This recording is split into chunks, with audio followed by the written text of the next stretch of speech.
कि ये decision directly prime minister office से लिया गया है कि वन मैन शो चल रहा है और यही पैसा नरेंद्र मोदी जी, अदानी और अंबानी जैसे लोगों को पकड़ा देंगे। सम्मान्य राहुल गांधी जी और मंच पर बैठे हुए जयराम रमेश जी, वेणुगोपाल जी और मेरे मीडिया के सारे दोस्तों, मैं आपके सामने चंद बातें रखूंगा। उसके बाद में राहुल गांधी जी आपको आप संबोधित करेंगे, उनकी बात भी आप सुनेंगे। तो आज की जो CWC की मीटिंग हुई, ये मीटिंग में हमने ये शपथ ग्रहण किया कि मनरेगा योजना को प्रमुख बिंदु बनाकर सारे देश में एक बहुत बड़ा आंदोलन करने का निर्णय लिया और उस जो शपथ विधि में हमने 5 बिंदुओं पर अपनी बात रखी कि मैं पूरा पढ़ने से ये अच्छा होगा कि आपको सर्कुलेट किया जाएगा, तो ये अच्छा होगा। सर्कुलेट भी हो गया, हो जाएगा, कर देंगे, तो एक बार हम शपथ लेते हैं कि भारतीय राष्ट्रीय कांग्रेस पार्टी अग्रणी भूमिका लेते हुए 5 जनवरी से मनरेगा बचाओ अभियान की शुरुआत करेगी। महात्मा गांधी राष्ट्रीय ग्रामीण रोजगार गारंटी अधिनियम मनरेगा का हर हाल में रक्षा करेंगे। मनरेगा कोई योजना नहीं, बल्कि भारत के संविधान से मिला काम का अधिकार है। हम ये संकल्प लेते हैं कि ग्रामीण मजदूर के सम्मान, रोजगार, मजदूरी और समय पर भुगतान के अधिकार के लिए एकजुट होकर संघर्ष करेंगे और मांग आधारित योजना और ग्राम सभा के अधिकार की रक्षा हम लोग करेंगे। हम ये भी शपथ लेते हैं कि मनरेगा से गांधी जी का नाम मिटाने और मजदूर के अधिकार को खैरात में बदलने की हर साजिश का लोकतांत्रिक विरोध करेंगे। संविधान और लोकतंत्र पर भरोसा रखते हुए हम मनरेगा बचाने, मजदूर के अधिकार बचाने और गांव-गांव अपनी आवाज बुलंद करने का संकल्प हम लेते हैं। इसी के साथ हमने जय संविधान, जय हिंद का नारा लगाते हुए इसको हम सभी ने स्वीकार किया। आपको मालूम है कि लोकसभा में हमारे नेता राहुल गांधी जी मनरेगा पर पहले बहुत बार आवाज उठाई थी। उसके बाद में बाहर भी इस कानून के हिफाजत में हमने कई बार उठाया है, लेकिन एक कानून को वापस, अब नई कानून जो है इसको वापस लेने के लिए हम लड़ते रहेंगे। खुद इसी सरकार ने 16 दिसंबर 2025 को संसद में माना था कि नीति आयोग के अध्ययन में पाया गया मनरेगा से ड्यूरेबल असेट्स कैसे बने, और ये प्रोडक्टिविटी योजना करने वाली एक प्लान है और इसलिए ये बहुत अच्छा है। इसका गुणगान बहुत से लोग किए हैं और हमारे सीएजी रिपोर्ट में भी है। उसके बाद जो भी हमारे रिपोर्ट्स आते हैं या रूरल डेवलपमेंट के, उसमें भी है। और उसके अलावा कोविड में किस तरीके से ये माइग्रेंट वर्कर्स को हेल्प किया और जो लोग, बहुत से लोग जीवित रहे, उनको ये इसका फुल फायदा मिला। अगर नरेगा नहीं होता तो लाखों लोग मर जाते थे। ये इसका बहुत बड़ा देन है। और मैं यहाँ आपके सामने कहना चाहता हूँ, इस मनरेगा प्रोग्राम को लाने वाले श्रीमती सोनिया गांधी जी, मनमोहन सिंह जी, उनकी जो टीम एक डायरेक्टिव प्रिंसिपल्स आर्टिकल 41 को हक में रूपांतर करके, राइट्स में रूपांतर करके देश के गरीब जनता को ये दिया। उसी के वजह से गरीब जनता आज भी जिंदा है। वो किसी के अंडर काम करने के लिए नहीं जाते।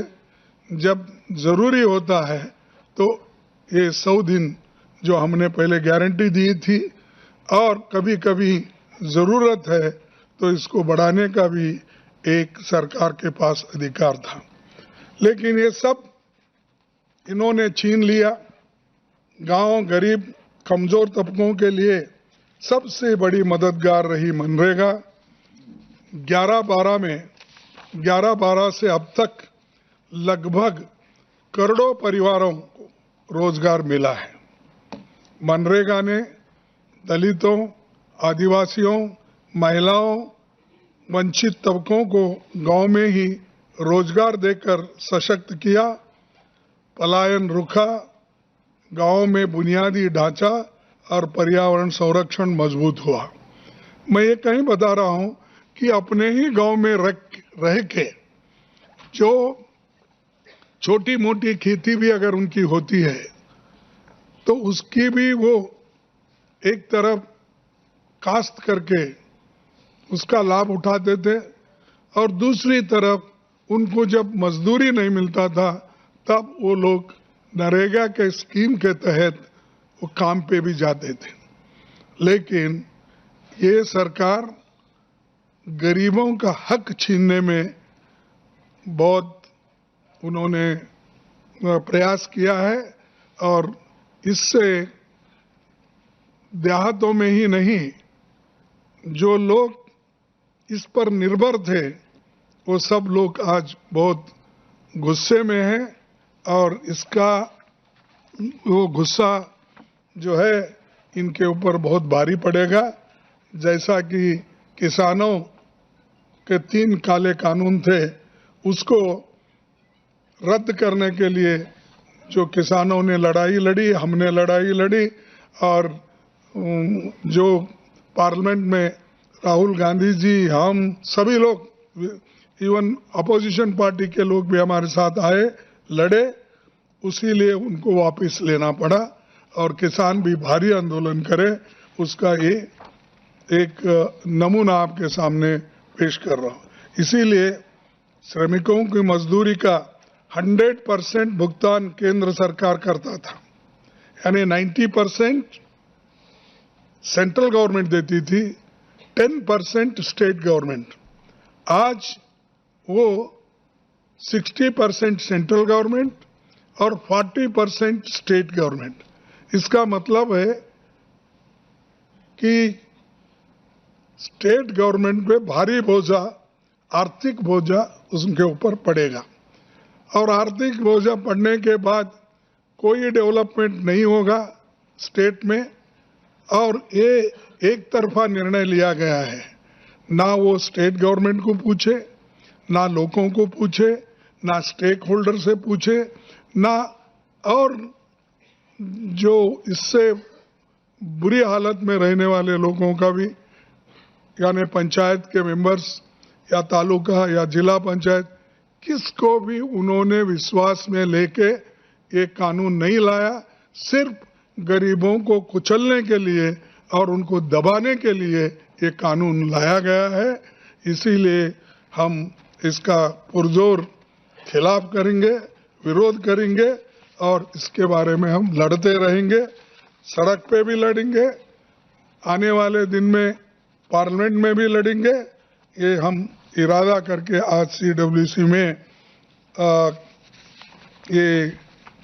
हमने निर्णय लिया है।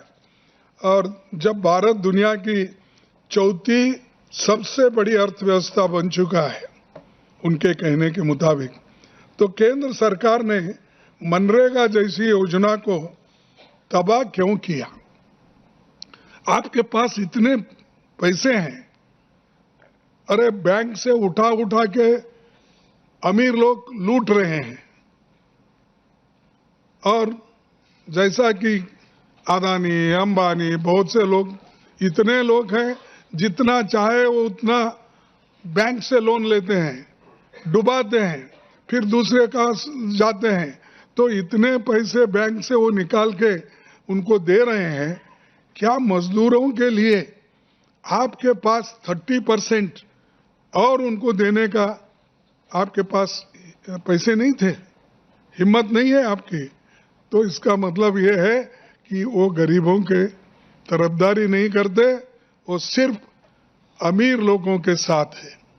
और अमीर लोगों के साथ रहने वाला वो कभी गरीब का साथ नहीं देगा। इसीलिए गरीबों की बाजू हम लेकर लड़ रहे हैं और लड़ते रहेंगे। और दूसरा, मनरेगा से राष्ट्रपिता महात्मा गांधी का नाम हटाना ये एक अपमान है, क्योंकि सोनिया गांधी जी और मनमोहन सिंह जी ने तो इसको राइट बेस्ड कानून बनाया था। तुमने तो सिर्फ नाम बदलने का शुरू किए हैं। अरे हम हकूक दिए, राइट्स दिए, तुम नाम बदलने के पीछे भी गिरे हैं। सिर्फ गांधी फैमिली के नाम ही नहीं, वो महात्मा गांधी को भी उनका नाम भी पसंद नहीं है, क्योंकि मोहनदास करमचंद गांधी, उनका भी गांधी सरनेम है। तो गांधी जी यहाँ भी है, तो चलो जितने गांधी नाम के सरनेम वाले हैं उनके ऊपर हमला करो। ये हमला गांधी जी के ऊपर भी है, महात्मा गांधी के ऊपर।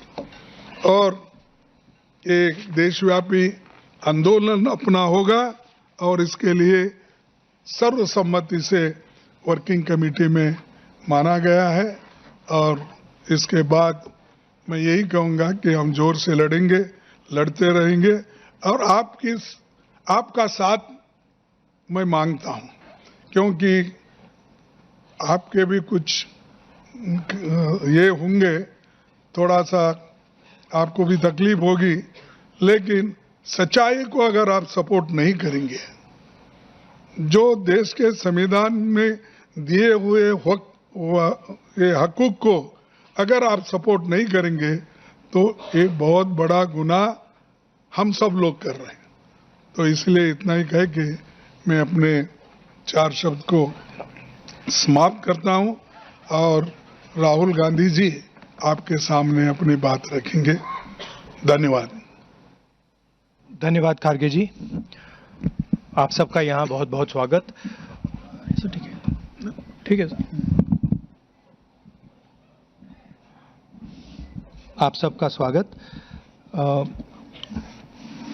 मनरेगा सिर्फ एक योजना नहीं थी, मनरेगा राइट्स बेस्ड कॉन्सेप्ट था। मनरेगा से देश में करोड़ों लोगों को एक मिनिमम वेज मिलती थी, जिसके नीचे जब मनरेगा चालू होता था तो उसी लेवल पर उनको मिनिमम वेज मिल जाती थी। और मनरेगा जो हमारा थर्ड टियर है, पंचायती राज का जो टियर है, उसमें directly political participation, finance, support का एक साधन था, मेथड था। तो ये डायरेक्ट राइट्स बेस्ड का जो कॉन्सेप्ट है उस पर आक्रमण है। दूसरी बात, जो फेडरल स्ट्रक्चर है, स्टेट्स का जो स्ट्रक्चर है, उस पे भी ये आक्रमण है। ये जो पैसा लिया जा रहा है, ये स्टेट से छीनकर सेंटर ले रहा है। तो ये concentration of power, concentration of finance है। इससे देश को नुकसान होगा। इससे जो गरीब जनता है उनको नुकसान होगा, उनको दर्द पहुंचेगा, उनको कष्ट होगा। और आखिरी बात, मुझे बताया गया है कि ये decision directly prime minister office से लिया गया है और मंत्री से बिना पूछे, कैबिनेट से बिना पूछे ये डिसीजन लिया गया है। इससे आपको आज की हालत क्या है उसके बारे में पता लगता है कि वन मैन शो चल रहा है और जो भी नरेंद्र मोदी जी करना चाहते हैं वो करते हैं, और पूरा का पूरा फायदा वो ही 2-3 अरबपतियों के लिए है। तो आप देखना, ये प्रोग्राम कोलैप्स करेगा, राइट्स बेस्ड आर्किटेक्चर कोलैप्स करेगा, इससे रूरल इकोनॉमी को नुकसान पहुंचेगा और यही पैसा नरेंद्र मोदी जी अदानी और अंबानी जैसे लोगों को पकड़ा देंगे। Thank you. धन्यवाद। No, English for South. So Venugopal ji, No, he wants me to say it in English. Okay. आप अंग्रेजी में बोलेंगे? मैं बोलूँ? Manrega is just not a work program. It is a conceptual framework, development framework that, by the way, has been appreciated across the world. Kharge ji mentioned that he visited 16 countries, and every single country where he went appreciated the fact that our government had come out with an entirely new development rights-based concept. This has been destroyed single-handedly by the Prime Minister without asking his cabinet, without studying the matter. This is an attack on the states of India, because they are simply taking away money that belongs to the state, decision-making power that belongs to the state. This is an attack on the infrastructure of those states, because NREGA used to build infrastructure. And this is the decimation of Indian labor, because Manrega used to guarantee a minimum floor below which Indian labor could not go. So it is a devastating attack on the states, on poor people of this country, and it is carried out by the Prime Minister single-handedly, much like Notebandi was. It is going to cause tremendous pain to the weakest sections, to the Adivasis, to the Dalits, to OBCs, to poor general castes, minorities, and it is going to benefit Mr. Adani in full measure. That is the purpose of this, to take money away from poor people and hand it to people like Mr. Adani. And finally, Manrega, apart from being a rights-based program, also strengthened our panchayats. It allowed political action in the panchayats. It injected money into the panchayats. It allowed the decision-making power at the panchayat level. So this is an attack on the democratic structure, on the third tier of government, and on the basic architecture of our country. As Kharge ji has said, we are going to resist it, we are going to fight it, and I'm confident that the entire opposition is going to be aligned against this action. Thank you.